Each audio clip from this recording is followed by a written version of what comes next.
أعوذ بالله من الشيطان الرجيم بسم الله الرحمن الرحيم السلام علیکم ورحمۃ اللہ وبرکاتہ۔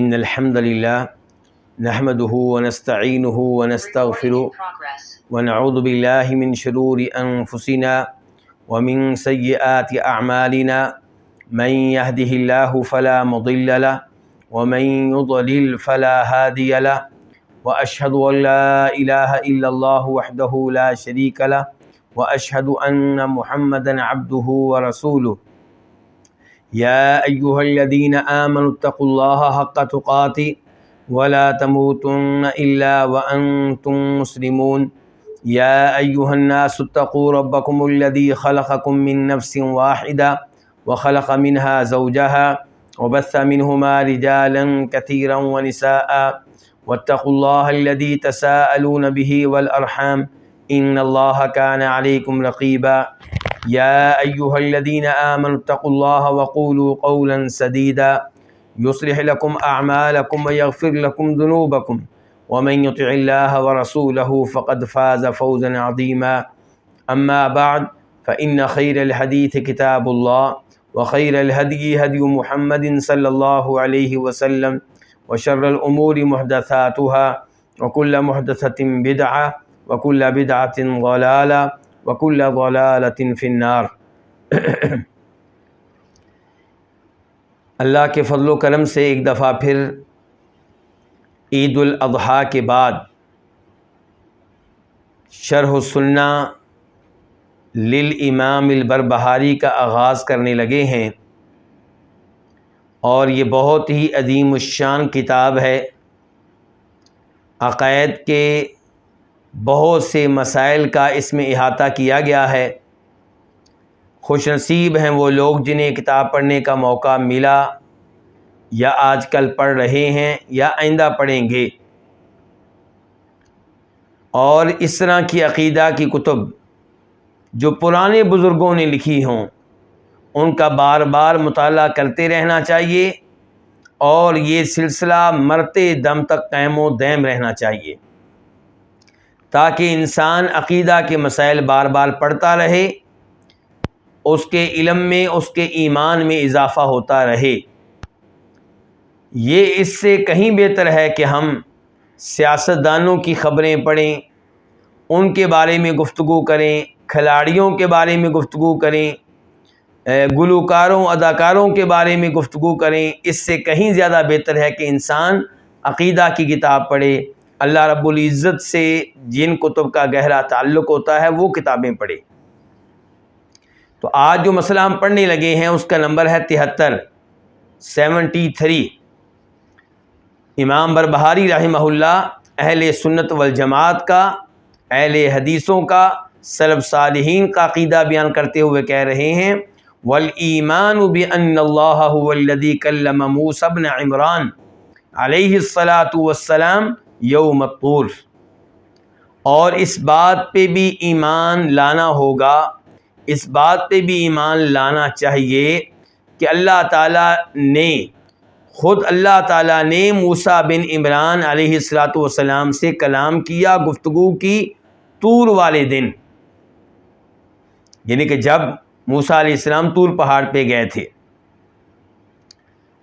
اور یہاں پہ دیکھیے کتاب کے مؤلف نے کیا کہا ہے، وَالْإِيمَانُ بِأَنَّ اللَّهَ، اس کے بعد کہا ہے ہوا لانے کا فائدہ کیا ہے کہ یہ معلوم ہو سکے کہ خود اللہ نے کلام کیا، کسی اور نے نہیں، اللہ کی نیابت کسی اور نے نہیں کی، اللہ کی طرف سے وہ کلام جبریل علیہ السلام نے نہیں کیا، کسی اور مخلوق نے نہیں کیا، خود اللہ نے کیا۔ وَمُوسَى يَسْمَعُ مِنَ اللَّهِ الْكَلَامَ بِصَوْتٍ وَقَعَ فِي مَسَامِعِهِ مِنْهُ لا من غیری۔ اور موسیٰ علیہ السلام اللہ تعالیٰ کا کلام سن رہے تھے ایک ایسی آواز کے ساتھ جو موسیٰ علیہ السلام کے کانوں میں پڑی، منہ، یہ آواز اللہ کی طرف سے تھی، یہ کلام اللہ کی طرف سے تھا، لا من غیرہ، غیر اللہ کی طرف سے نہیں تھا، کسی مخلوق کی طرف سے یہ آواز نہیں آ رہی تھی، خود اللہ کی طرف سے یہ آواز آ رہی تھی. جو آواز موسیٰ علیہ السلام کے کانوں میں داخل ہو رہی تھی وہ خود اللہ تعالیٰ کی آواز تھی، اللہ کی کسی مخلوق کی آواز نہیں تھی، غیر اللہ کی آواز نہیں تھی. فمن قال غیر ھذا، جو اس کے علاوہ کوئی اور بات کہے، یعنی کہ اللہ تعالیٰ کے موسیٰ علیہ السلام سے کلام کرنے کے بارے میں جو عقیدہ ہم نے بیان کیا ہے، اس عقیدہ کے علاوہ کوئی عقیدہ بیان کرے، یعنی کہ اس کا انکار کرنا چاہے، فقد کفر باللہ العظیم، تو یقیناً اس نے اللہ عظیم کے ساتھ کفر کیا، اس نے عظمت والے اللہ تعالیٰ کے ساتھ کفر کیا. یہاں پہ بہت ہی اہم مسئلہ بیان کیا امام بربہاری رحمہ اللہ نے. اب آپ دیکھیں یہ گفتگو یہاں پہ کس کے بارے میں ہو رہی ہے؟ اللہ تعالیٰ کے بارے میں، اللہ کے نبی موسیٰ علیہ السلام کے بارے میں، اللہ تعالیٰ کی صفت کلام کے بارے میں. تو کتنی شاندار ہے یہ گفتگو جس کا تعلق اللہ تعالیٰ سے ہو، جس کا تعلق اللہ کی صفات سے ہو، جس کا تعلق اللہ کے انبیاء کرام علیہم الصلوۃ والسلام سے ہو. پہلے اس کے کہ ہم اس عقیدے کی گہرائی، دلائل اور تفصیلات کی طرف جائیں، میں یہ بیان کرنا چاہوں گا کہ اللہ تعالیٰ کی صفت کلام کے بارے میں جن لوگوں نے غلطی کی، جو راہ راست سے ہٹ گئے، جو بھٹک گئے، ان کے عقائد کیا تھے. جب آپ کو غلط عقائد معلوم ہوں گے تو پھر آپ کو سمجھ آئے گی کہ صحیح عقیدہ کیا ہے.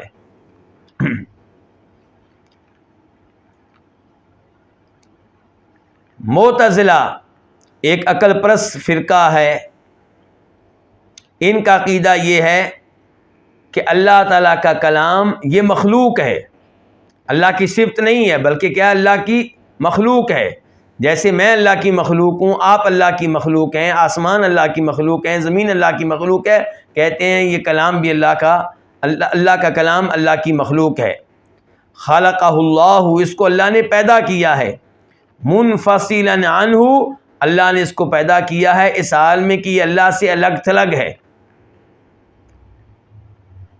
الگ تھلگ کہنے کا بھی مطلب یہی ہے کہ اللہ کی صفت نہیں ہے.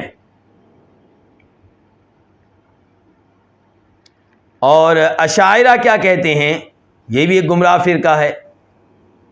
یہ کہتے ہیں کہ اللہ کا کلام ایک ایسی چیز ہے جو اللہ تعالیٰ کی ذات کے ساتھ قائم ہے،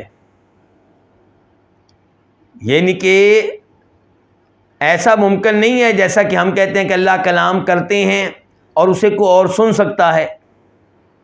اللہ کا کلام کسی اور کے کانوں میں پڑ سکتا ہے، نہیں. وہ کہتے ہیں یہ ایسی چیز ہے جو اللہ تعالیٰ کی ذات کے ساتھ ہی قائم ہے.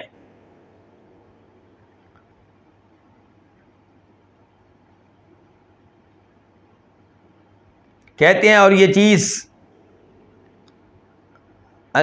چیز اللہ کا حکم بھی ہے، اللہ کی طرف سے نہیں بھی ہے، اللہ کے اخبار بھی ہیں. اور اگر اس کو عربی میں اس کی تعبیر کی جائے تو یہ قرآن بن جاتا ہے، عبری زبان میں اس کی تعبیر کی جائے تو تورات بن جاتی ہے.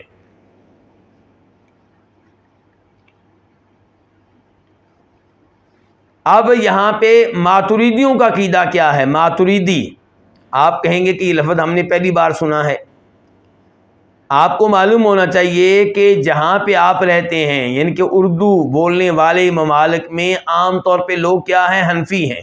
حنفی، یہ لوگ جو حنفی ہیں وہ کہتے ہیں کہ ہم نماز روزے میں احکام و مسائل میں امام ابو حنیفہ رحمہ اللہ کی تقلید کرتے ہیں، لیکن عقیدہ میں ہم امام ابو حنیفہ کا عقیدہ نہیں لیتے، بلکہ ہم امام ابو منصور ماتریدی کا عقیدہ لیتے ہیں.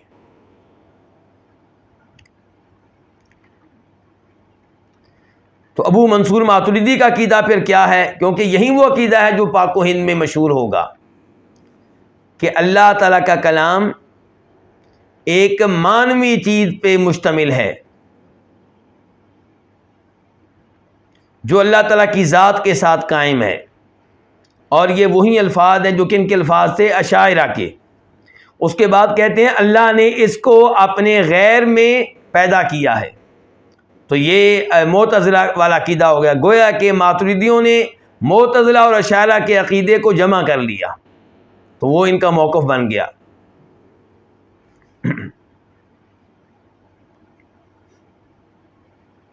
ہمارا عقیدہ کیا ہے اب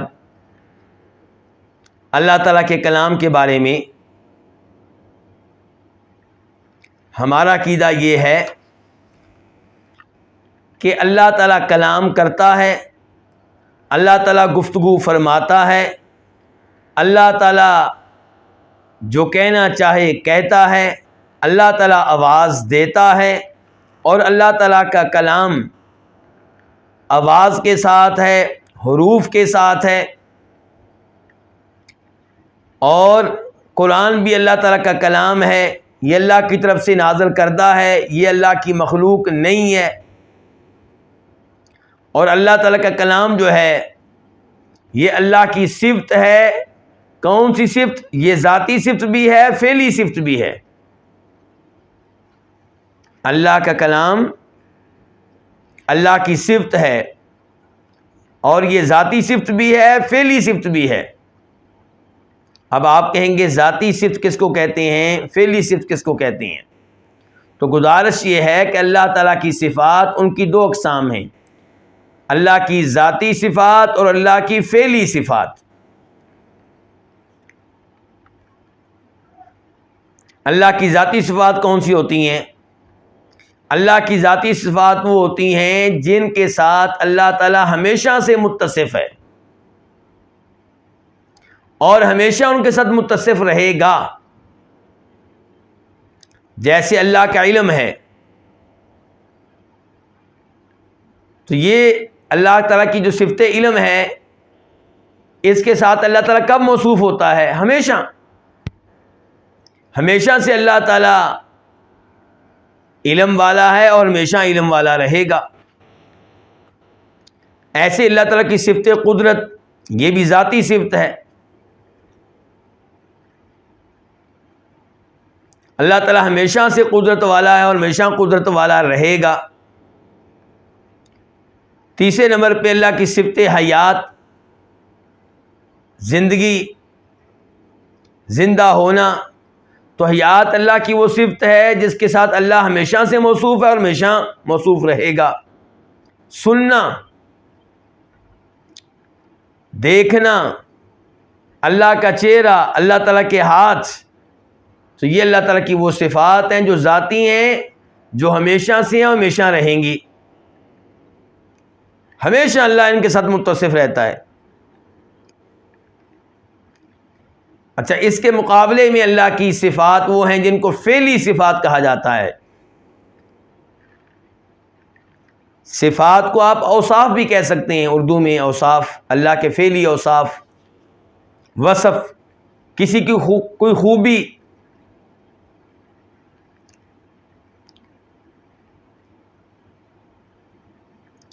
تو یہ فعلی صفات کون سی ہیں؟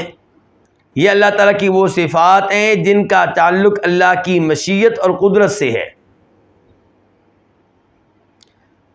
اگر اللہ تعالیٰ کی مشیت ہو تو اللہ تعالیٰ یہ کرتا ہے، اور اللہ کی مشیت نہ ہو تو اللہ یہ نہیں کرتا. مثال کے طور پہ مجی یعنی کہ آنا. ہمارا عقیدہ یہ ہے کہ اللہ تعالیٰ روز قیامت آئیں گے، تو آنا اللہ تعالیٰ جب چاہتے ہیں آتے ہیں، جب چاہتے ہیں نہیں آتے. تو اس صفت کا تعلق اللہ کی مشیت سے ہوا، اللہ کے چاہنے سے ہوا. اللہ تعالیٰ کی صفات میں سے ایک صفت نزول، اترنا. ہمارا عقیدہ ہے کہ اللہ تعالیٰ رات کے آخری پہر اترتے ہیں. کہاں پہ؟ آسمانی دنیا پہ. اب یہ اترنا جو ہے یہ اللہ کی فعلی صفت ہے، یعنی کہ جب اللہ چاہتا ہے نزول فرماتا ہے، جب چاہتا ہے نزول نہیں فرماتا. تو اس کا تعلق اللہ کی مشیت سے ہے. الفرح، خوش ہونا. اللہ تعالیٰ خوش ہوتے ہیں، یہ بھی اللہ تعالیٰ کی فعلی صفت ہے، یعنی کہ جب اللہ تعالیٰ چاہتا ہے خوش ہوتا ہے.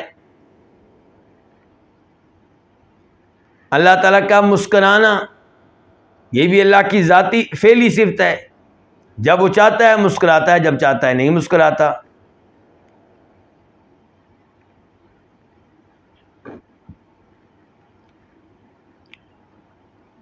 اچھا، اب آپ نے جان لیا ذاتی اللہ کی ذاتی صفات کو بھی اور فعلی صفات کو بھی، اللہ کے ذاتی اوصاف کو بھی فعلی اوصاف کو بھی۔ اب کلام اللہ کی ذاتی صفت ہے یا فعلی صفت ہے؟ یہ ذاتی بھی ہے فعلی بھی ہے، یعنی کہ اصل کے اعتبار سے ذاتی ہے، یعنی کہ اللہ تعالیٰ ہمیشہ سے کلام کے ساتھ متصف ہے، لیکن فعلی ہے اس لحاظ سے کہ جب چاہتا ہے کلام کرتا ہے، جب چاہتا ہے کلام نہیں کرتا۔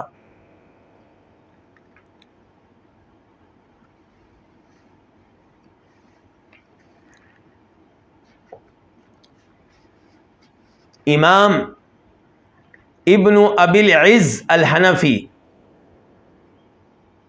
ابن ابی العز الحنفی یہ اہل سنت والجماعت کا عقیدہ بیان کرتے ہوئے کہتے ہیں کہ انہ تعالی لم یزل متکلما اذا شاء ومتى شاء وکیف شاء۔ اللہ تعالی ہمیشہ سے صفت کلام کے ساتھ متصف ہے، جب وہ چاہتا ہے، جیسے وہ چاہتا ہے، جس سے وہ چاہتا ہے کلام کرتا ہے۔ وَهُوَ يَتَكَلَّمُ بِهِ صَوْتٍ يُسْمَعُ، اور وہ کلام کرتا ہے ایسی آواز کے ساتھ جو سنی جاتی ہے۔ اشاعرہ کا کیا عقیدہ ہے کہ اللہ کی صفت کلام ایک مانوی چیز ہے جو اس کی ذات کے ساتھ قائم ہے، یعنی کہ اس کو سننا ممکن نہیں ہے کسی کے لیے۔ ہم کہتے ہیں اللہ کلام فرماتے ہیں، اللہ کا کلام سننا ممکن ہے، جن کے بارے میں اللہ چاہتا ہے وہ سن لیتے ہیں۔ اس کے بعد کہتے ہیں وَأَنَّ نَوْعَ الْكَلَامِ قَدِيمٌ، اللہ تعالیٰ کے کلام جو ہے وہ قدیم ہے، یعنی نوع کے اعتبار سے، یعنی کہ یہ ذاتی صفت ہے۔ دلائل کی طرف جانے سے پہلے میں چاہتا ہوں کہ آپ صفت کلام میں صحیح عقیدہ بھی جان لیں اور غلط عقائد کو بھی جان لیں۔ تو معتزلہ کا عقیدہ کیا تھا کہ اللہ کا کلام اللہ کی صفت نہیں ہے بلکہ اللہ کی کیا ہے؟ مخلوق ہے۔ جیسے کعبہ اللہ کی کیا ہے؟ مخلوق ہے۔ جیسے اللہ کے نبی علیہ السلام کیا ہے؟ اللہ کی مخلوق ہیں۔ وہ کہتے ہیں کہ کلام بھی اللہ کی مخلوق ہے، ہم کہتے ہیں نہیں، کلام اللہ کی مخلوق نہیں، اللہ کی صفت ہے۔ جیسے اللہ تعالیٰ کے ہاتھ، کیا آپ کہہ سکتے ہیں کہ اللہ کی مخلوق ہیں؟ نہیں۔ اللہ تعالیٰ کے چہرہ، کیا آپ کہہ سکتے ہیں اللہ کی مخلوق، اللہ تعالیٰ کی مخلوق، اللہ تعالیٰ کا چہرہ اللہ کی مخلوق ہے؟ نہیں، بلکہ یہ تو اللہ کے اوصاف ہیں، اللہ کی صفات ہیں۔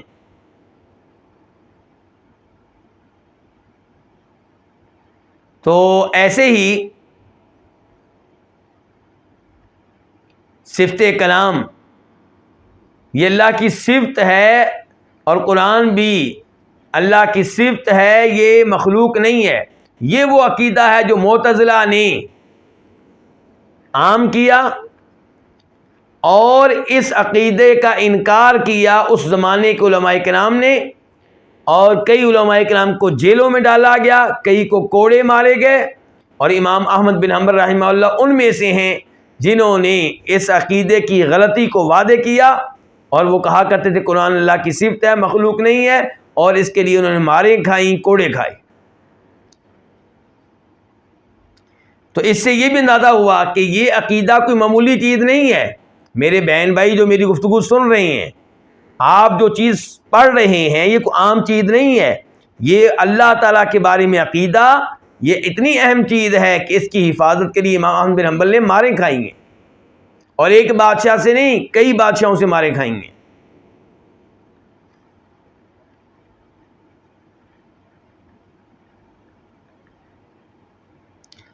اور اشاعرہ کا کیا عقیدہ ہے؟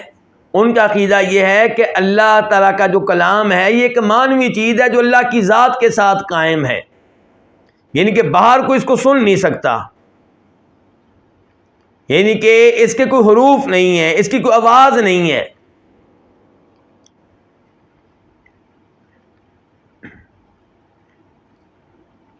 اور ماتریدیوں کا عقیدہ معتزلہ اور اشاعرہ کے عقیدے سے مرکب ہے۔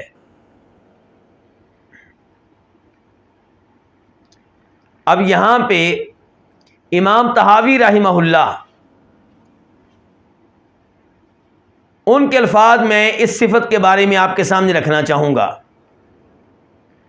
انہوں نے بھی عقیدے کی کتاب لکھی ہے، میں کئی دفعہ تذکرہ کر چکا ہوں آپ کے سامنے، عقیدہ طحاویہ، اور بتا چکا ہوں کہ ان کی کتاب جو ہے یہ پڑھائی جاتی ہے اہل حدیثوں کے مدارس میں، سلفیوں کے مدارس میں، سعودی عرب میں، دیگر کئی ممالک میں، اور اتنی عظیم الشان کتاب ہے کہ اس کی کئی علماء کرام نے شرح لکھی ہے۔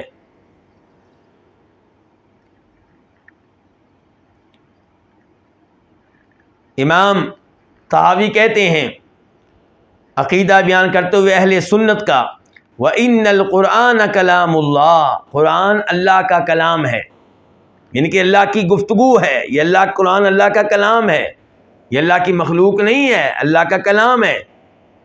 مِنْهُ بَدَا بِلَا كَيْفِيَّةٍ قَوْلًا، یہ کلام معتزلہ کیا کہتے ہیں؟ کہتے ہیں یہ مخلوق ہے، اللہ نے، یہ جو اللہ کا کلام اللہ کی مخلوق ہے، اللہ نے کسی اور مخلوق میں یہ داخل کیا اور اس نے گفتگو کی۔ مثال کے طور پہ طور پہاڑ پہ جب اللہ تعالیٰ نے کلام کیا تو وہ کلام اللہ نے نہیں کیا، جو وہاں پہ درخت تھا اللہ نے اس میں کلام ڈال دیا، درخت اپنی آواز میں بول رہا تھا، آواز درخت کی تھی، حروف درخت کے تھے۔ یہ کن کا عقیدہ ہو گیا؟ معتزلہ کا۔ ہمارا عقیدہ کیا ہے کہ قرآن اللہ کا کلام، اللہ کے روح پہ مشتمل، اور اللہ نے اپنی آواز کے ساتھ کلام کیا ہے۔ جبریل علیہ السلام نے اللہ سے کلام سنا ہے۔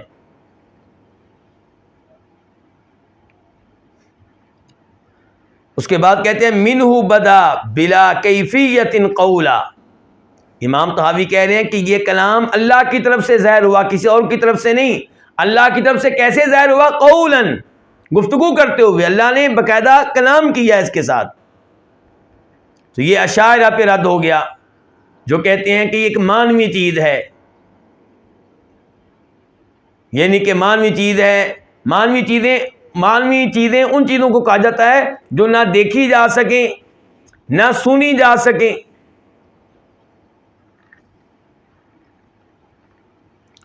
وَأَنزَلَهُ عَلَى رَسُولِهِ وَحْيًا، اور اللہ نے قرآن کو اپنے رسول پہ نازل کیا ہے وحی کے طور پہ۔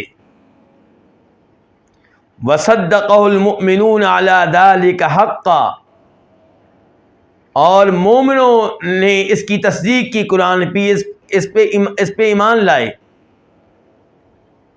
ایمان لائے کہ قرآن اللہ کا کلام ہے، ایمان لائے کہ قرآن اللہ کی طرف سے وحی ہے، ایمان لائے کہ قرآن اللہ نے نازل کیا ہے۔ وَأَيْقَنُوا، اور مومنوں نے یقین رکھا اس بات پہ کہ انہ کلام اللہ تعالی بالحقیقہ، یہ اللہ کا کلام ہے حقیقی طور پہ، مجازی طور پہ نہیں۔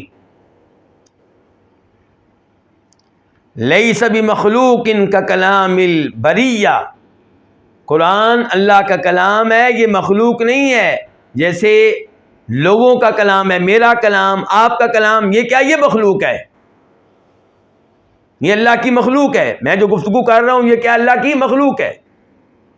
لیکن قرآن وہ مخلوق نہیں، وہ اللہ کا کلام ہے۔ فمن سمعہ فزعم انہ کلام البشر فقد کفر، امام طحاوی کہہ رہے ہیں کہ جو قرآن سنے اور یہ دعویٰ کرے کہ یہ بشر کا کلام ہے تو ایسا آدمی کافر ہے۔ وقد ذمہ اللہ، اللہ نے ایسے آدمی کی مذمت کی ہے۔ وعابہ، اور اس پہ عیب لگایا ہے۔ وأوعدہ بسقر، اور اسے جہنم کی وارننگ دی ہے کہ وہ جہنم میں جائے گا۔ حیث قال تعالی، اللہ تعالیٰ نے کہا سورہ مدثر میں آیت نمبر 26 میں 26 میں، سأصلیہ سقر، کہ ایسے آدمی کو میں سقر میں داخل کروں گا، جہنم میں داخل کروں گا جو کہتا ہے کہ ان ھذا الا قول البشر، کہ قرآن بشر کا کلام ہے، محمد کا کلام ہے صلی اللہ علیہ وسلم۔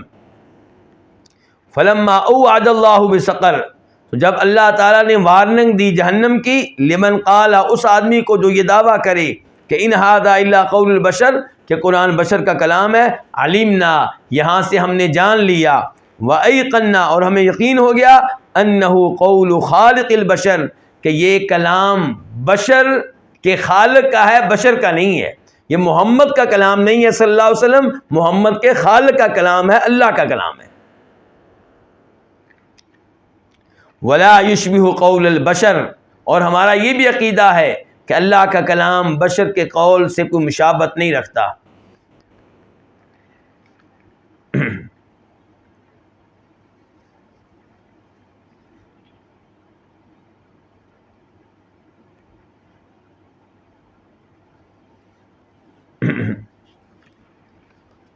اب ہم آتے ہیں دلائل کی طرف، جن سے پتہ چلے گا کہ یہ عقیدہ بالکل ٹھیک ہے۔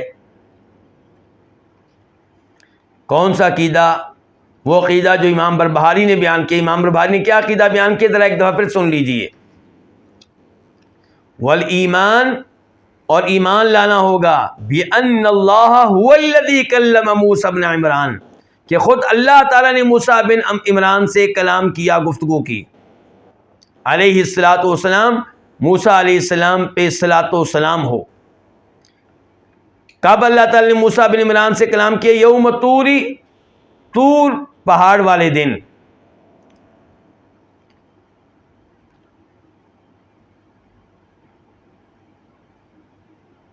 تو دیکھیے یہاں پہ ذرا نوٹ کیجئے، امام بربہاری نے یہ کہا ہے کہ ایمان لانا چاہیے اس بات پہ کہ اللہ نے بذات خود کلام کیا موسیٰ بن عمران سے طور پہاڑ والے دن۔ اچھا، اس کے علاوہ جو موسیٰ علیہ السلام پہ وحی نازل ہوتی تھی وہ کیا تھا؟ تو امام بربہاری کہنا چاہتے ہیں وہ ضروری نہیں کہ اللہ نے بذات خود موسیٰ علیہ السلام سے کلام کیا ہو، کبھی وحی نازل ہوتی تھی اس طرح کہ اللہ تعالیٰ کلام کرتے جبریل علیہ السلام سے، اور جبریل وحی لے کر آتے موسیٰ علیہ السلام پہ۔ اللہ تعالیٰ کلام کرتے جبریل علیہ السلام سے، اور جبریل علیہ السلام اللہ کا کلام لے کر آتے جناب محمد رسول اللہ صلی اللہ علیہ وسلم پہ۔ اور کبھی اللہ تعالیٰ کا کلام نازل ہوتا رہا، یعنی کہ دل میں ڈال دیا جاتا تھا، لیکن جو طور پہاڑ پہ اللہ نے کلام کیا موسیٰ علیہ السلام سے، یہ اللہ کا وہ کلام ہے جو اللہ کی آواز کے ساتھ تھا، اللہ کے کلام کے حروف کے ساتھ تھا۔ کہہ رہے ہیں موسیٰ یسمع من اللہ الکلام، اور موسیٰ اللہ تعالیٰ سے اللہ کا کلام سن رہے تھے، بصوت، آواز کے ساتھ، وقع فی مسامعہ، اور یہ آواز پہنچ رہی تھی، داخل ہو رہی تھی موسیٰ علیہ السلام کے کانوں میں، منہ، اللہ کی طرف سے، لا من غیرہ، درخت کی طرف سے نہیں، اللہ کے علاوہ کسی اور کی طرف سے نہیں۔ کیونکہ معتزلہ کیا کہتے ہیں کہ اللہ نے جب موسیٰ علیہ السلام سے کلام کیا، اپنا کلام درخت میں ڈال دیا، درخت بولا۔ فمن قال غیر ھذا، جو اس کے علاوہ کہے، فقد کفر باللہ العظیم، تو یقیناً اس نے عظمت والی اللہ تعالیٰ کے ساتھ کفر کیا۔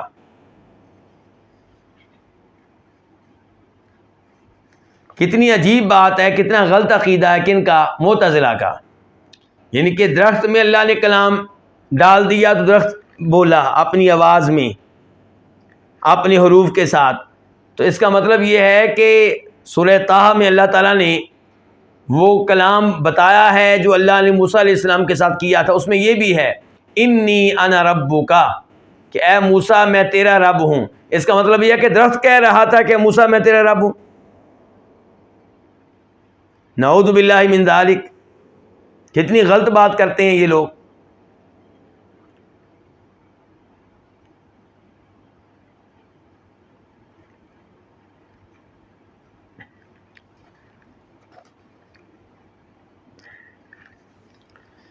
تو اب ہم دلائل کی طرف آتے ہیں۔ پہلی دلیل سورہ نساء آیت نمبر 164، 164،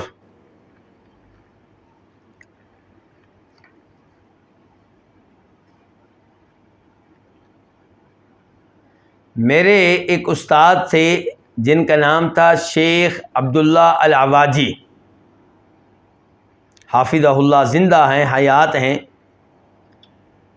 میں نے جو مدینہ یونیورسٹی میں تھیسس لکھا ہے ماسٹر کا اور پی ایچ ڈی کا، اس میں ان کا تعاون کافی حد تک مجھے ملتا رہا، یعنی کہ جہاں مجھے کوئی اشکال ہوا میں نے ان سے رابطہ کیا تو وہ سمجھاتے تھے، کہتے تھے فلاں کتاب میں آپ یہ مسئلہ دیکھیں، فلاں جگہ دیکھیں۔ ان کی معلومات ماشاءاللہ کافی وسیع تھیں، خصوصاً تفسیر اور قرآن اور عقائد ان امور میں۔ تو ان سے ایک دفعہ مسجد نبوی میں گفتگو ہو رہی تھی، مسجد نبوی میں، تو مجھے یاد ہے کہ اسی موضوع پہ گفتگو ہو رہی تھی۔ وہ کہنے لگے کہ آپ دیکھیں کہ ہمارا عقیدہ الحمدللہ ٹھیک ہے، تو ہم قرآن کی صحیح معنوں میں عزت کرتے ہیں کیونکہ ہمیں پتہ ہے کہ اللہ کا کلام اللہ کی صفت ہے، اور جن کا عقیدہ یہ ہے کہ اللہ کی صفت نہیں، اللہ کی مخلوق ہے، تو ظاہر ہے کہ وہ قرآن کی وہ عزت نہیں کر سکتے جو وہ کریں گے جو کہتے ہیں کہ اللہ کی صفت ہے۔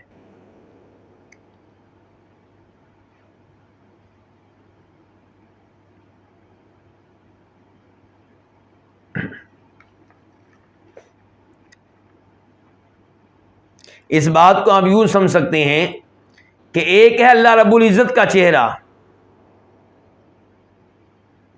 اور ایک ہے اللہ کا گھر کعبۃ اللہ۔ اب کعبہ کی بڑی شان ہے، بڑا مقام ہے، ہم سب اس سے محبت کرتے ہیں، احترام کرتے ہیں، یہ سب کچھ ٹھیک ہے، لیکن اس کعبے کا اللہ کے چہرے سے کیا مقابلہ؟ چہرہ تو اللہ کی صفت ہے۔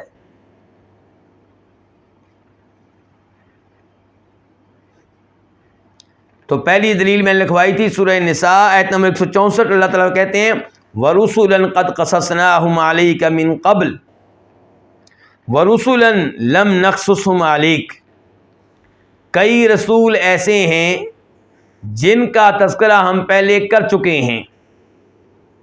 اے ہمارے نبی صلی اللہ علیہ وسلم، کئی رسول ایسے ہیں جن کے بارے میں ہم آپ کو پہلے بتا چکے ہیں، اور کئی رسول ایسے ہیں جن کا ہم نے آپ کے سامنے کبھی تذکرہ نہیں کیا، ان کا نام نہیں لیا۔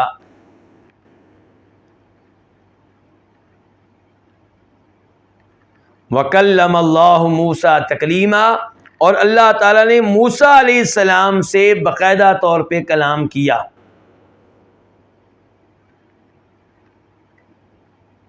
اب دیکھیے یہاں پہ اللہ نے رسولوں کا تذکرہ کیا،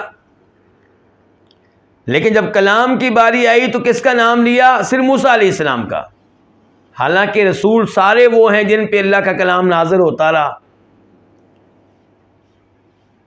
اللہ کی وحی نازل ہوتی رہی، لیکن موسیٰ علیہ السلام کو کون سا وہ اعزاز ملا ہے جس کی وجہ سے صرف موسیٰ علیہ السلام کو کلیم اللہ کہتے ہیں، باقی نبیوں کو کلیم اللہ نہیں کہتے؟ وہ یہی ہے کہ اللہ نے ان سے کلام کیا اپنی آواز کے ساتھ، اپنے حروف کے ساتھ، اور یہ اعزاز موسیٰ علیہ السلام کے ساتھ ساتھ ہمارے نبی کو بھی ملا ہے۔ کب؟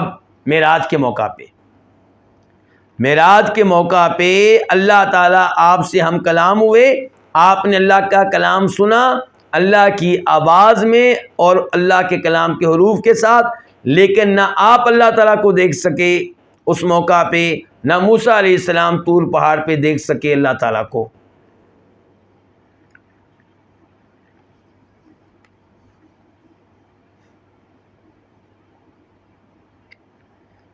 تو یہاں پہ دیکھیے کیا کہا اللہ تعالیٰ نے، وَكَلَّمَ اللَّهُ مُوسَىٰ، اللہ تعالیٰ نے موسیٰ سے باقاعدہ طور پہ کلام کیا۔ کلمہ کے بعد آخر میں پھر کہا تکلیما۔ جو عربی زبان کے قواعد کو جانتے ہیں انہیں پتہ ہے کلمہ کے بعد جب تکلیمہ آ گیا تو کلمہ کی تاکید ہو گئی، یہ ان کے کوئی مجازی بات نہیں ہے، غیر حقیقی بات نہیں، بلکہ حقیقی پکی سچی بات ہے کہ اللہ نے خود موسیٰ علیہ السلام سے کلام کیا۔ دوسری دلیل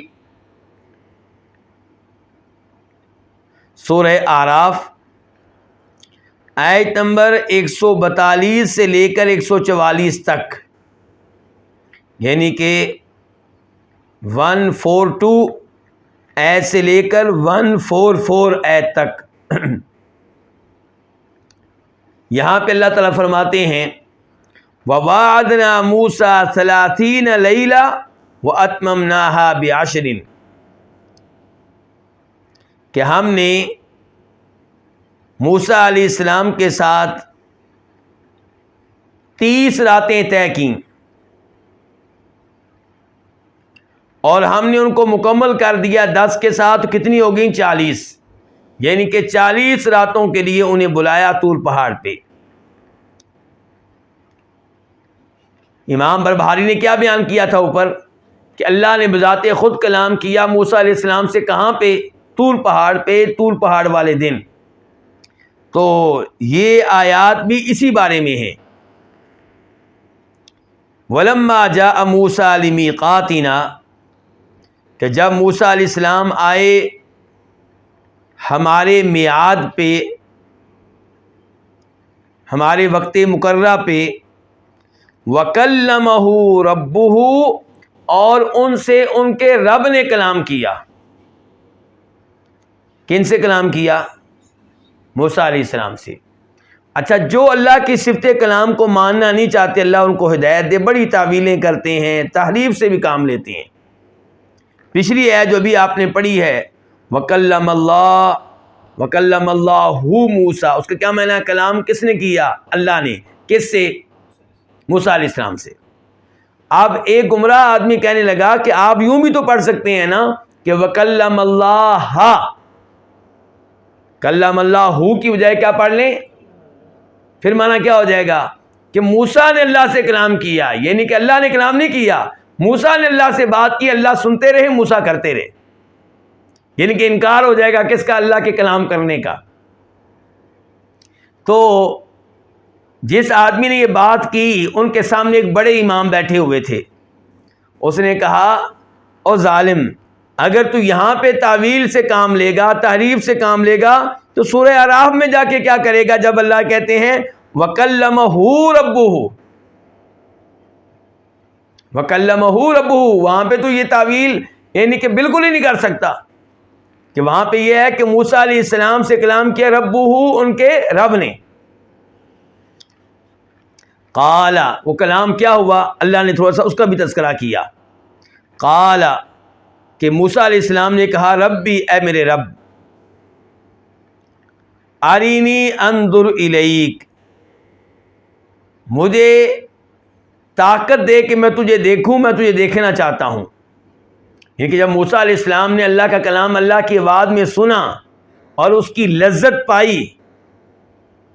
آپ دیکھیے آج ہم کسی اچھے قاری سے قرآن کریم سنیں کتنا مزہ آتا ہے، کتنا لطف آتا ہے. اور اگر ہم اس کی کیسٹ سنیں یا یعنی کہ اس کی تصویر کے بغیر اس کی آواز سنیں، دل چاہتا ہے اس کو دیکھیں. ہم تو اللہ تعالیٰ کے کلام میں کتنا لطف ہوگا، اللہ تعالیٰ کے کلام میں کتنی لذت ہوگی جو موسیٰ علیہ السلام نے پائی. تو اس لیے دل چاہا کہ رب کو دیکھوں. تو قال لن ترانی، اللہ تعالیٰ نے کہا لن ترانی، موسیٰ تم مجھے ہرگز دیکھ نہیں سکو گے. اس سے پتہ چلا کہ اس دنیا میں اللہ تعالیٰ کا دیدار ممکن نہیں ہے. فرمایا وَلَٰكِنِ انظُرْ إِلَى الْجَبَلِ، تم اس پہاڑ کی طرف دیکھو. فَإِنِ اسْتَقَرَّ مَكَانَهُ، اگر یہ اپنی جگہ برقرار رہ گیا، فَسَوْفَ تَرَانِي، تو پھر تم بھی مجھے دیکھ سکو گے.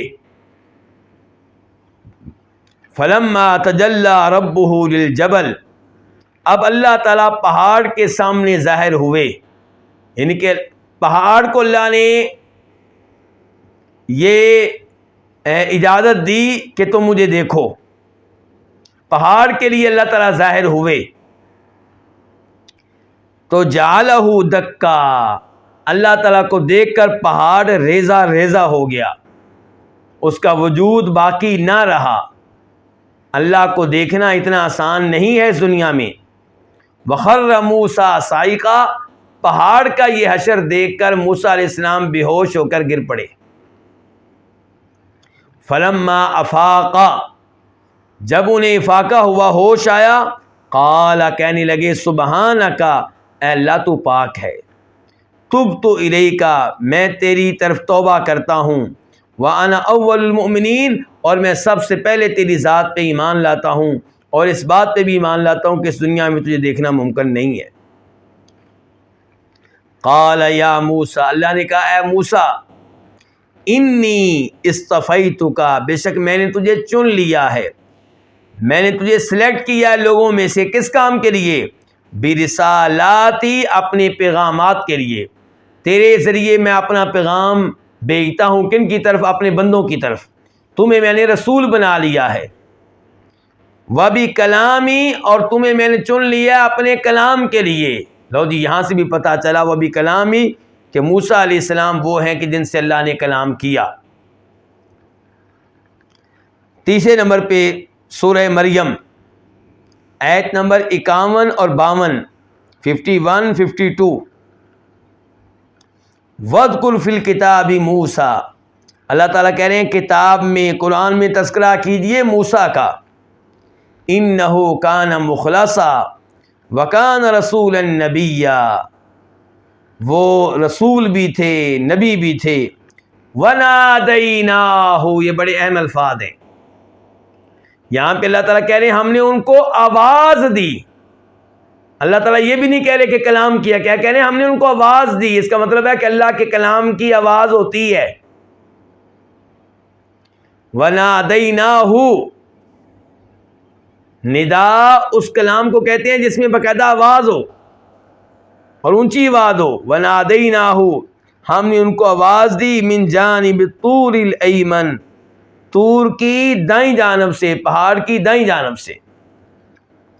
تو یہاں سے بھی ثابت ہوا کہ اللہ تعالیٰ نے موسیٰ علیہ السلام سے کلام کیا۔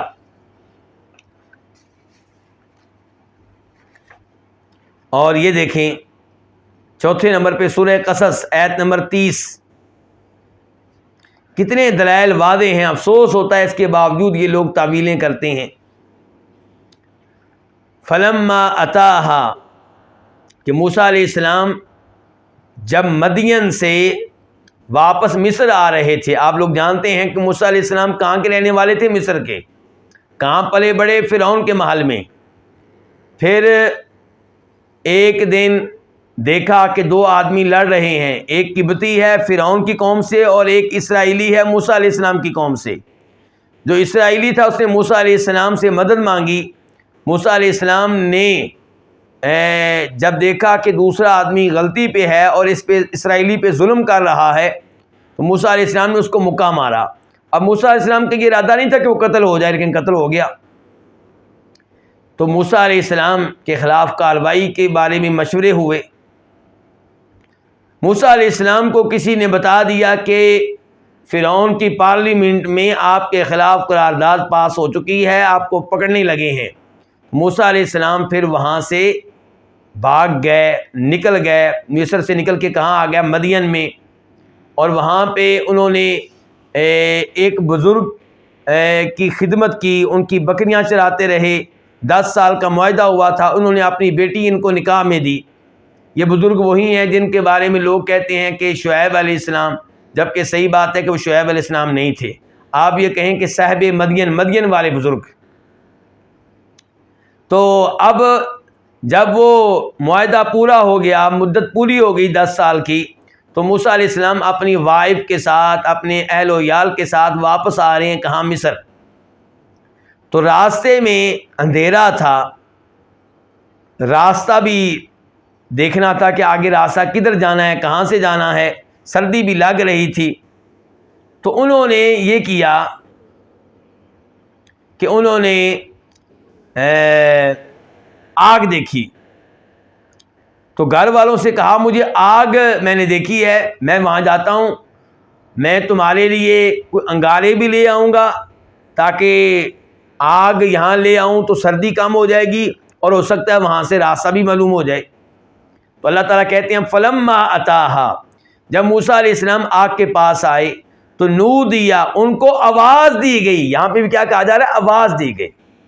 من شاطئ الوادی الایمن وادی کے دائیں جانب سے، فی البقعۃ المبارکہ اس بابرکت جگہ، من الشجر، آواز کس جانب سے آئی؟ درخت کی جانب سے. ان یا موسیٰ، کہ اے موسیٰ، انی انا اللہ رب العالمین، کہ میں اللہ ہوں، تمام جہانوں کا رب، سب کو پیدا کرنے والا میں ہوں، سب کو وجود بخشنے والا میں ہوں، سب کو رزق دینے والا میں ہوں، سب کے امور کی تدبیر کرنے والا میں ہوں. اچھا، آواز درخت کی جانب سے آئی ہے، اور یہاں سے معتزلہ نے کہا لو جی درخت بولا، درخت نے کلام کیا. لیکن اگلے الفاظ بھی تو پڑھ لیں کہ آواز کیا آئی ہے کہ میں اللہ ہوں. کیا درخت کہے گا میں اللہ ہوں؟ اگر درخت کہے گا میں اللہ ہوں، میں رب العالمین ہوں، پھر تو وہ اللہ تعالیٰ کے ساتھ شریک ہو گیا ربوبیت کے دعوے میں، رب ہونے کے دعوے میں. تو فرعون والا کام ہو گیا.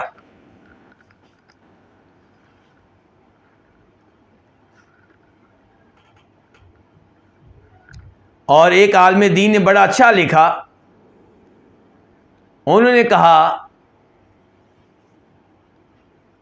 کہ اگر یہ مان لیں کہ درخت نے کلام کیا اور اس کو کہا گیا ہے کہ یہ اللہ کا کلام ہے، تو پھر تو اللہ جب فرعون بولتا تھا تو اس کے اندر بھی جو کلام تھا اس کے خالق تو اللہ تعالیٰ تھے. تو کیا فرعون کے کلام کو بھی پھر آپ کہیں گے اللہ کا کلام ہے؟ نہیں، ایسی بات نہیں ہے. فرعون کا کلام اللہ کی مخلوق ضرور ہے، لیکن وہ فرعون کا کلام ہے. اور جو درخت کی جانب سے آواز آئی تھی وہ اللہ کا کلام تھا. یہ وہ دلائل تھے اس معاملے میں کہ اللہ تعالیٰ نے بذات خود موسیٰ علیہ السلام سے کلام کیا، اور یہ دلائل اس بارے میں بھی تھے کہ اللہ تعالیٰ کلام کرتے ہیں، اور کلام کرنا اللہ کی صفت ہے، اور یہ اللہ کی بہت بڑی خوبی ہے، یہ اللہ کا کمال ہے. آپ دیکھیں کہ جب موسیٰ علیہ السلام طور پہاڑ پہ گئے تھے، پیچھے سامری نے، ایک آدمی ہے، اس نے قوم کے زیورات جمع کر کے ایک بچڑا بنایا تھا اور کہہ دیا تھا کہ یہ رب ہے، یہ معبود ہے، اس کی عبادت کرو. تو اللہ تعالیٰ کہتے ہیں افلا یرون اللہ یرجع الیہم قولا، وہ رب کیسے ہو سکتا ہے جو گفتگو نہ کر سکے، جو کلام نہ کر سکے. تو کلام کرنا خوبی ہے، تو ماننا پڑے گا کہ اللہ کلام کرتے ہیں. اور ابراہیم علیہ السلام نے بھی کیا کہا تھا اپنے والد سے؟ یا ابت لم تعبد ما لا يسمع ولا يبصر ولا يغني عنك شيئا، کہ آپ ان کی عبادت کرتے ہیں ابا جی جو نہ سنتے ہیں، نہ دیکھتے ہیں، نہ کچھ فائدہ دے سکتے ہیں، یہ بت. تو پتہ چلا جو رب ہے اس کے تو اوصاف ہوتے ہیں، اس کی صفات ہوتی ہیں. کلام کرنا، اس کا رب جو ہے وہ کلام کرتا ہے، یہ اس کی خوبی ہے. رب کلام سنتا ہے، رب دیکھتا ہے، یہ اللہ کی صفات ہے، ان کو ماننا ہوگا. اب ہم احادیث کی طرف آتے ہیں جن سے پتہ چلے گا کہ کلام کرنا اللہ کی صفات میں سے ایک صفت ہے. اور اللہ تعالیٰ کلام فرماتے ہیں. مشہور و معروف حدیث ہے، آپ سب نے سنی ہوگی،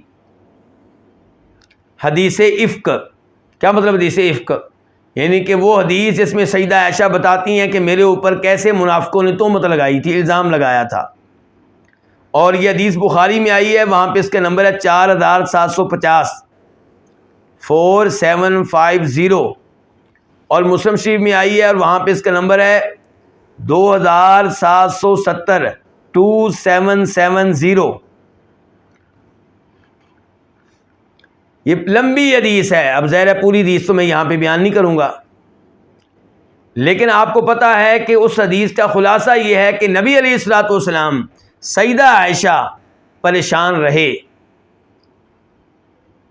اور پریشانی کے ایام 20 دن سے زیادہ ہیں، مہینے سے کچھ کم ہیں. آپ کہہ سکتے ہیں تقریباً 1 مہینہ پریشان رہے. اور آپ نے سیدہ عائشہ کے بارے میں کئی لوگوں سے مشورہ کیا، جناب علی سے، سیدہ عائشہ کی لونڈی بریرہ سے، اسامہ بن زید سے، کئی لوگوں سے آپ نے مشورہ کیا. چونکہ آپ عالم الغیب نہیں تھے، سیدہ عائشہ کے بارے میں حسن ظن رکھتے تھے، پاک دامن ان کو سمجھتے تھے، لیکن غیب نہیں جانتے تھے. اس لیے لوگوں سے مشورہ کر رہے ہیں۔ آخر میں یہ ہوا کہ آپ آئے سیدہ عائشہ کے پاس، اور ان کے پاس ان کے والدین بھی بیٹھے ہوئے تھے۔ تو آپ نے سیدہ عائشہ سے کہا کہ عائشہ، انسان سے غلطی ہو جاتی ہے، اگر تم سے غلطی ہو گئی ہے تو کیا کرو، معافی مانگ لو، اللہ تعالیٰ معاف کرنے والا ہے۔ اس سے بھی پتہ چلا کہ آپ عالم الغیب نہیں تھے، عالم الغیب ہوتے تو ابھی بیوی سے ایسے الفاظ نہ کہتے۔ تو اس موقع پہ سیدہ عائشہ نے کہا تھا کہ میں صبر ہی کرتی ہوں، اگر میں یہ کہوں کہ میں پاک دامن ہوں تو آپ لوگوں کو یقین نہیں آئے گا، کیونکہ یہ بات آپ لوگوں نے سن لی ہے اور آپ لوگوں کے دلوں میں بیٹھ گئی ہے، اور اگر میں یہ کہوں کہ مجھ سے غلطی ہو گئی ہے تو آپ لوگ فوراً مان لیں گے۔ اس کے بعد سیدہ عائشہ کہتی ہیں کہ میں نے منہ دیوار کی طرف کر لیا، دوسری طرف کر لیا۔ اس کے بعد کہتی ہیں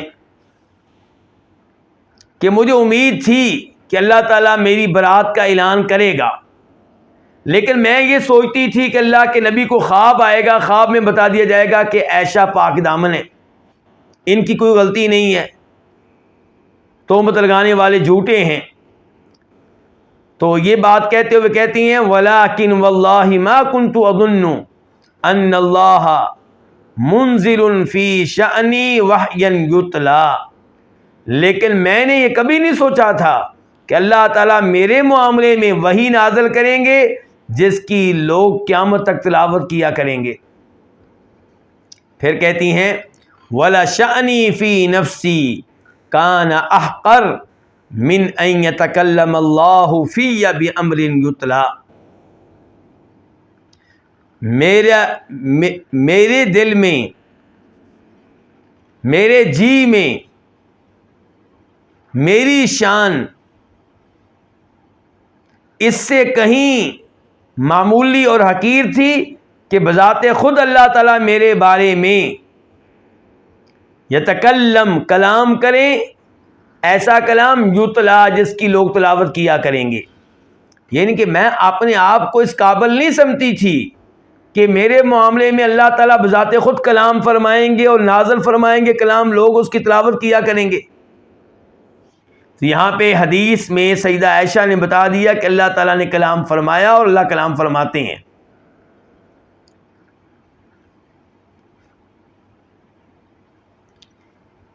اللہ تعالیٰ کے کلام کے بارے میں تاکہ پتہ چلے کہ اللہ تعالیٰ کلام فرماتے ہیں، اور اللہ کے کلام کی آواز ہوتی ہے، اور اللہ تعالیٰ کے کلام کے حروف ہوتے ہیں۔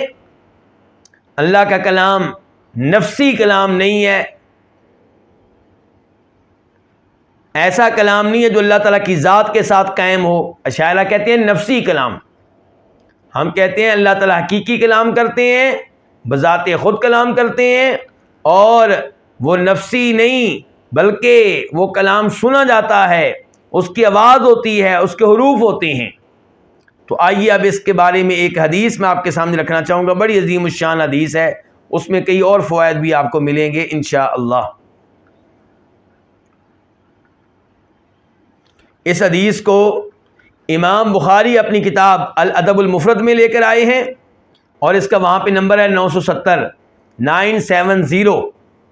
الادب المفرد امام بخاری کی کتاب ہے، صحیح بخاری کے علاوہ اس میں بھی احادیث ہیں، لیکن یہ آداب کی کتاب ہے۔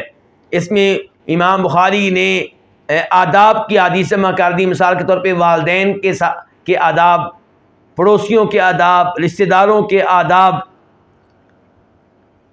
لیکن اس کتاب میں چند حدیثیں ضعیف بھی ہیں، اس میں وہ معیار نہیں ہے امام بخاری کا جو صحیح بخاری میں تھا، لیکن صحیح بخاری سے کم ہے، لیکن اس کا مطلب یہ نہیں ہے کہ بالکل کیا گزرا ہے، نہیں نہیں نہیں نہیں، عام طور پہ حدیث صحیح ہیں، چند ایک ضعیف روایتیں ہیں، لیکن یہ حدیث جو ہے یہ صحیح ہے جو ابھی بیان کرنے لگا ہوں۔ اور یہ مسند احمد میں بھی حدیث آئی، امام احمد بھی اس کو لے کر آئے ہیں، اور مسند احمد میں اس کا نمبر ہے 16042، یعنی کہ 16042 16042۔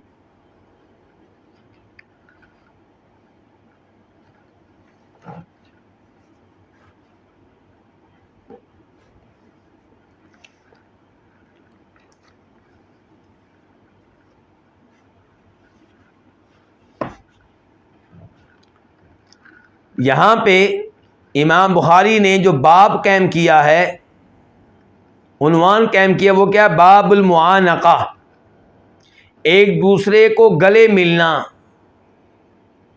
یعنی کہ مسلمان کو گلے ملے، یہ کیسا ہے؟ تو اس بارے میں حدیث لے کر آئے ہیں اور کہتے ہیں کہ جابر بن عبداللہ روایت کرتے ہیں رضی اللہ تعالی عنہما، صحابی ہیں مشہور و معروف، کہ انہ بلغہ حدیث عن رجل من اصحاب النبی صلی اللہ علیہ وسلم، کہ ان تک ایک حدیث پہنچی، کن تک پہنچی؟ جابر تک، جس حدیث کو نبی علیہ الصلوۃ والسلام کے صحابہ کرام میں سے ایک صحابی بیان کرتے تھے، یعنی کہ صحابی نے وہ حدیث کس سے سنی ہے؟ اللہ کے رسول سے، جناب جابر نے خود نہیں سنی، لیکن جناب جابر کو اطلاع ملی کہ ایک صحابی ہیں، وہ شام میں رہتے ہیں، انہوں نے ایک حدیث اللہ کے رسول سے سنی ہے۔ اب جناب جابر کو بتانے والے صحابی خود ہیں؟ نہیں، جناب جابر کو بتانے والے وہ آدمی ہیں جنہوں نے اس صحابی سے سنی۔ اب حدیث کا مقام صحابہ کرام کی نگاہوں میں، میرے بھائیوں، حدیث کو صحابہ کرام کتنی اہمیت دیتے ہیں کہ جناب جابر نے چاہا کہ یہ حدیث میں بذات خود اس صحابی سے سنوں۔ اب صحابی کہاں رہتے ہیں؟ شام، دمشق۔ جابر کہاں رہتے ہیں؟ مدینہ۔ سفر کتنی دیر کا؟ 1 مہینے کا سفر ہے، ایک حدیث کی خاطر 1 مہینے کا سفر کیا ہے۔ تو کہتے ہیں کہ فبتعت بعیرا، میں نے اونٹ خریدا اس کام کے لیے، حدیث سننے کے لیے، علم لینے کے لیے۔ اگر موٹر سائیکل خریدنا پڑے، گاڑی خریدنی پڑے تو سودا مہنگا نہیں ہے۔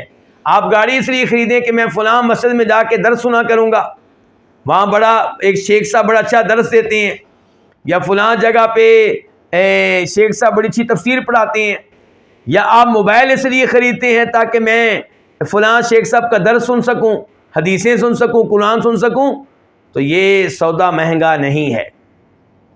تو جناب جابر نے کیا خریدا؟ ایک حدیث کے لیے کیا خریدا؟ اونٹ۔ آج اونٹ کی کیا قیمت ہے؟ یعنی کہ 2 لاکھ سے 3 لاکھ روپے آپ لگا لیں۔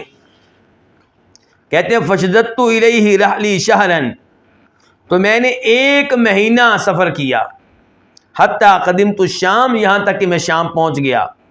فاذا عبداللہ بن انیس، تو اچانک پتہ چلا کہ وہ صحابی جو حدیث یہ بیان کرنے والے ہیں وہ کون ہیں؟ عبداللہ بن انیس ہیں۔ فبعثت الیہ ان جابرا بالباب، میں نے انہیں پیغام بھیجا کہ آپ کے دروازے پہ جابر آئے ہیں۔ فرجع الرسول، قاصد واپس آیا، جس کے ہاتھ پیغام بھیجا تو واپس آیا، اور اس نے کہا کہ آپ جابر بن عبداللہ ہیں۔ پیغام کیا بھیجا تھا؟ جابر۔ تو عبداللہ بن انیس نے اندر سے آدمی کو بھیجا، پوچھ کیا وہ کون سے جابر؟ جابر بن عبداللہ۔ فقلت نعم، تو میں نے کہا جی ہاں۔ فخرج، تو وہ نکلے، کون؟ عبداللہ بن انیس۔ فاعتنقنی، تو مجھے گلے لگا لیا، مجھ سے معانقہ کیا، خوشی سے آ کے مجھے ملے کہ مدینہ سے جابر آئے ہیں۔ قلت، میں نے کہا، میں کون ہوں؟ جابر۔ حدیث بلغنی لم اسمعہ، ایک حدیث ہے وہ مجھ تک پہنچی ہے لیکن میں نے وہ اللہ کے رسول سے نہیں سنی۔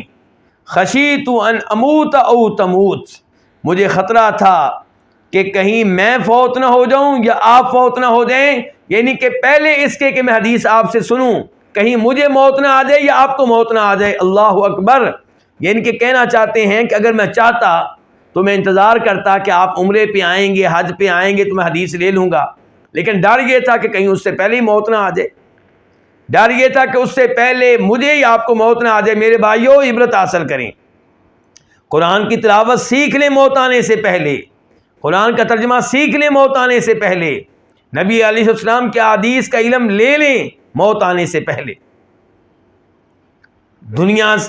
دنیا میں مال کمانا اتنا اہم نہیں ہے جتنا اہم یہ ہے کہ اللہ کا کلام سیکھیں، نبی علیہ السلام کی حدیث سیکھیں۔ قال، یہ کہتے ہیں، کون کہتے ہیں؟ عبداللہ بن انیس۔ سمعت النبی صلی اللہ علیہ وسلم یقول، میں نے نبی علیہ السلام سے سنا کہ آپ فرما رہے تھے، یحشر اللہ العباد، اللہ تعالیٰ لوگوں کو جمع کرے گا، عراتن، اس حال میں کہ لوگ ننگے ہوں گے قیامت کے دن، اللہ اکبر، بغیر لباس کے، غرلن، ختنوں کے بغیر ہوں گے، بہمن، خالی ہاتھ ہوں گے، ان کے پاس کچھ بھی نہیں ہوگا۔ قلت، میں نے کہا، ما بہمن، آپ کہہ رہے ہیں کہ خالی ہاتھ ہوں گے، اس کا کیا مطلب ہے؟ تو انہوں نے کہا کہ لیس معہم شیء، بہم کا مطلب یہ ہے کہ ان کے پاس کچھ بھی نہیں ہوگا، کوئی چیز نہیں ہوگی۔ اور اس کے بعد وہ الفاظ آ گئے جن کی وجہ سے میں حدیث آپ کے سامنے آج رکھ رہا ہوں۔ اس کے بعد یہ ہے کہ اللہ کے نبی نے فرمایا صلی اللہ علیہ وسلم نے، فَيُنَادِيهِمْ بِصَوْتٍ، اللہ تعالیٰ لوگوں کو پکارے گا ایک ایسی آواز کے ساتھ، يَسْمَعُهُ مَنْ بَعُدَ كَمَا يَسْمَعُهُ مَنْ قَرُبَ، اس آواز کو دور والے ایسے ہی سنیں گے جیسے وہ سنیں گے جو اللہ کے قریب ہوں گے۔ تو اللہ تعالیٰ جب کلام کرتے ہیں اس کی آواز ہوتی ہے، تو یہاں پہ صاف صاف کہا جا رہا ہے اللہ تعالیٰ ان کو پکاریں گے بصوت، ایسی آواز کے ساتھ۔ تو پتہ چلا اللہ کا کلام نفسی نہیں ہے جو نفس کے اندر رہ جائے، دل میں ہی رہ جائے، نہیں، اللہ کا کلام وہ ہے جس کو سنتے ہیں جبریل علیہ السلام، جس کو سنا موسیٰ علیہ السلام نے، جس کو سنا محمد رسول اللہ صلی اللہ علیہ وسلم نے، اور جس کو روز قیامت انشاءاللہ ہم سنیں گے۔ تو اللہ تعالیٰ آواز دے کے کیا کہیں گے؟ انا الملک، میں ہوں بادشاہ، لا ينبغی لأحد من اہل الجنۃ يدخل الجنہ واحد من اہل النار یطلبہ بمظلمہ، کوئی جنتی جنت میں نہیں جا سکے گا جب کہ کوئی جہنمی موجود ہو جس کا دعویٰ ہو کہ اس جنتی نے میرے اوپر ظلم کیا تھا، یعنی کہ جنت کا سرٹیفکیٹ مل چکا ہے لیکن جنت میں نہیں جا سکیں گے جب تک کہ انصاف نہ ہو جائے، وہ جہنمی جس پہ ظلم کیا تھا اس کو اس ظلم کا بدلہ دینا پڑے گا۔ میرے بھائیوں، کبھی کسی پہ ظلم و زیادتی نہ کریں، کسی کا مال نہ کھائیں، کسی کو تھپڑ نہ ماریں، کسی کی بے عزتی نہ کریں۔ ولا ينبغي لأحد من اہل النار يدخل النار، اور فرمایا کوئی جہنمی جہنم میں داخل نہیں ہو سکے گا جب کہ کوئی جنتی موجود ہو جو دعویٰ کر رہا ہو کہ اس جہنم میں جانے والے نے میرے اوپر دنیا میں ظلم کیا تھا، حالانکہ جہنم میں جا رہا ہے، اس کے باوجود پہلے مطالبہ ہوگا کہ اس کے اوپر جو ظلم کیا تھا اس کا بدلہ چکاؤ۔ قلت، میں نے کہا، وکیف، کہ یہ کیسے پھر انصاف ہوگا، یہ دعویٰ جو کر رہے ہیں ان کا مداوع کیسے کیا جائے گا؟ وَإِنَّمَا نَأْتِي اللَّهَ عُرَاتًا بُهْمًا، جب کہ اللہ کے پاس ہم آئیں گے ہم تو ننگے ہوں گے، ختنوں کے بغیر ہوں گے، ہمارے پاس تو کچھ نہیں ہوگا، پیسے نہیں ہوں گے، دینار نہیں ہوں گے، تو بدلہ پھر کیسے ہوگا؟ قَالَ بِالْحَسَنَاتِ وَالسَّيِّئَاتِ، کہا بدلہ نیکیوں اور برائیوں کے ساتھ ہوگا۔ کیا مطلب؟ مطلب یہ ہے کہ جنتی نے اس پہ جو جہنم میں جا رہا ظلم کیا تھا، اب اس کو اپنی نیکیاں دینی پڑیں گی، ایک آدھ جتنا ظلم کیا تھا اس کے برابر اس کو نیکیاں دینی پڑیں گی، اور ایسے ہی جو جہنمی ہے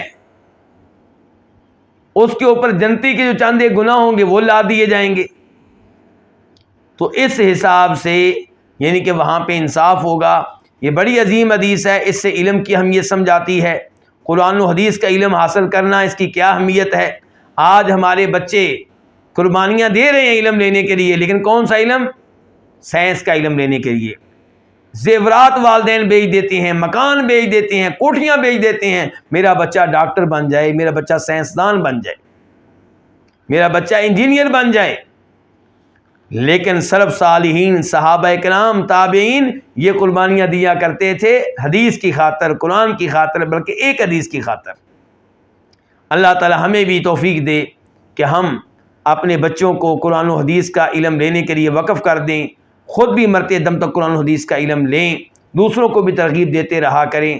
اللہ تعالی ہمیں عقیدے کا علم بھی لینے کی توفیق عنایت فرمائے، اور عقیدے کے معاملے میں لوگوں نے جو گمراہیاں اختیار کی ہیں، اللہ تعالی ہمیں ان گمراہیوں سے بچنے کی توفیق دے۔ تو آج کے درس کا خلاصہ یہ ہے کہ اللہ تعالیٰ کی صفات میں سے ایک صفت یہ ہے کہ اللہ تعالیٰ کلام فرماتے ہیں، اور قرآن اللہ کا کلام ہے، اور اللہ نے موسیٰ علیہ السلام سے طور پہاڑ پہ کلام کیا تھا، اور اللہ نے وہ کلام، اور موسیٰ علیہ السلام نے وہ کلام باقاعدہ اللہ کی آواز کے ساتھ اپنے کانوں کے ذریعے سنا۔ اور جو اس کی تعویل کرے اور یہ کہے کہ درخت نے کلام کیا، اللہ نے درخت میں ڈال دیا تھا، اس قسم کے عقیدہ بیان کرے، تو وہ کفر کر رہا ہے، کیونکہ اللہ نے تو کہا کہ میں نے کلام کیا اور یہ ماننے کے لیے تیار نہیں ہے، اس کا مطلب یہ کفر کر رہا ہے۔ اللہ تعالی ہمیں ایسی کفریات سے محفوظ رکھے۔ وصلی اللہ تعالی علی نبینا محمد وعلی آلہ وصحبہ اجمعین۔